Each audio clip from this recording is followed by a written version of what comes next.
우리 부부는 베이비붐 세대의 자녀라는 공통점을 가지고 있다. 그렇게 태생적으로 이미 인구수 늘리는데 한몫한 우리는 서로 너무 다른 환경에서 나고 자랐다. 본적이 후암동인 아내는 쭉 서울에서 살고 있다. 7살에 유치원 졸업한 아내를 두고 장인어른은 내 아내의 생일이 빠르니까 바로 학교에 입학시킬까 고민을 하셨다가 아무래도 7살이 학교에 가면 스트레스 받을 거라고 판단하시고 8살이 될 때까지 아내를 집에서 놀게 놔두셨다고 한다. 그렇게 해서 나는 8살 중에서도 꽉 찬 8살이 돼서 초등학교에 입학했는데 내가 1학년 때는 인구수 폭발로 인해 일시적으로 오전반, 오후반을 나눠 분반 수업을 하기도 했다. 2학년이 되니 반장이라는 걸 뽑기 시작했다. 정확하게 기억은 나지 않지만 선생님의 설명을 듣고 나서 난 선거에 출마하고 싶었다. 초등학생 때 반장 한번 안 해본 사람이 어디 있겠냐 라고 말하려다가도 내 남편은 한 번도 안 해봤다고 해서 그런 말은 넣어두겠다. 양가에서 큰 손주, 집에서 장녀이자 아주 꽉 찬 8살의 무표정이었던 나는 반 친구들에게 아마도 언니 또는 누나로 보였을지 모른다. 애들은 나에게 몰표를 주었다. 그때부터 학년이 올라갈 때마다 난 6학년 때까지 쭉 반장을 맡게 됐다. 내가 이런 얘기를 하는 이유는 내가 반장이라 겪었던 억울한 기억이 되살아났기 때문이다. 내 초등학생 시절에는 5분의 좋은 선생님들과 내가 5학년이었을 때 만난 단 한 명의 미성숙한 담임선생님이 계셨다. 정말 신기한 건 그 5분의 좋은 선생님들의 성함은 또렷하게 기억나는데 한 명의 미성숙했던 선생님 성함은 결코 기억나지 않는다. 5학년 때 담임은 30대 후반에서 40대 초반이었던 것 같은데 내가 반장이라는 이유로 나에게 사적인 심부름을 자주 시켰다. 그 당시에는 그게 잘못된 일이라는 걸 몰랐지만 내가 성인이 되고 나서 보니 그건 잘못된 일이 맞다. 그녀가 나에게 시킨 사적인 심부름은 애들이 학교할 시간에 나가서 그녀가 좋아하는 특정 분식집에서 떡볶이와 순대를 사다 놓고 학교하는 거였다. 여기까지만 놓고 보면 뭐 그렇게 어려운 일은 아닌 것 같다. 문제는 학교에서 그 분식집으로 가는 길에 우리 집이 있었고 학교에서 우리 집까지는 초딩 도보속도로 10분 걸렸다. 학교에서 우리 집까지 거리보다 좀 더 먼 거리에 있는 그녀의 최애 분식집에서 그녀가 좋아하는 걸 사서 학교에 갔다가 다시 집에 오면 나는 횡단보도를 3번 건너면서 총 30분 이상을 걷는 거였다. 학교 바로 앞에도 분식집이 있었지만 거긴 그녀의 스타일이 아니었나 보다.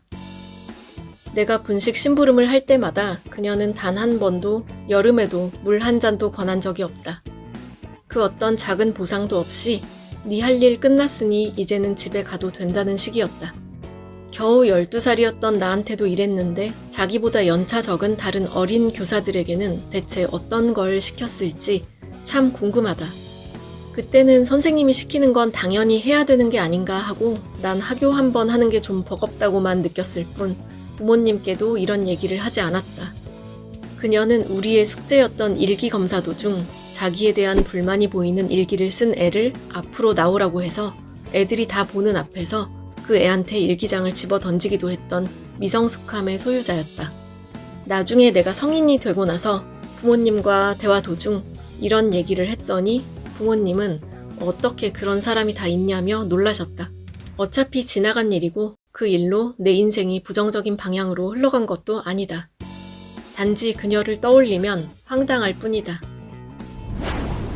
내 경우 나쁜 선생님은 못 만났고 특별히 감사한 선생님 한 분이 기억에 남는다. 나는 내 아내와는 달리 속초 태생으로 화려한 유치원 생활을 마치고 7살에 학교에 입학해서 적응하는데 힘들었다. 내가 계속 뒤처지는 애라는 걸 확인하면서도 또 힘들었다. 속초에서 나고 자란 내가 다닌 초등학교는 1940년에 개교한 학교로 내 아버지도 같은 학교 선배님이시다. 한 학년이 약 40-50명 정도 돼서 마치 분교 같은 느낌이었다. 내가 6학년이었을 때 얘기다. 그때 우리 반은 20명 정도였다. 난 지난 영상에서 공개했던 것처럼 개구쟁이 짓도 참 많이 했지만 학교 입학 때부터 자신감이 많이 부족하고 위축돼 있었다. 그런 걸 아신 선생님은 감사하게도 어떻게든 나를 챙겨주시려고 많이 노력해 주셨다. 어느 날 체육 시간에 선생님께서 잠시 자유시간을 주신 틈을 타서 우린 철봉에 매달려 놀고 있었다.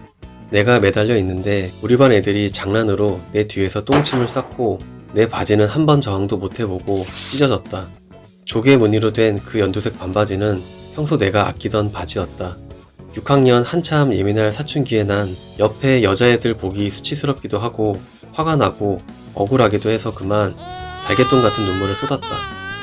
호랑이 같은 선생님은 나에게 장난친 놈들 다 나오라고 했지만 남학생이 끽해봐야 10명밖에 안 되는 우리 반이었기 때문에 사실상 똥침 시술자와 어시스턴트들을 합치니 남자애들 거의 전부였고 그들은 선생님께 귓방맹이를 맞았다.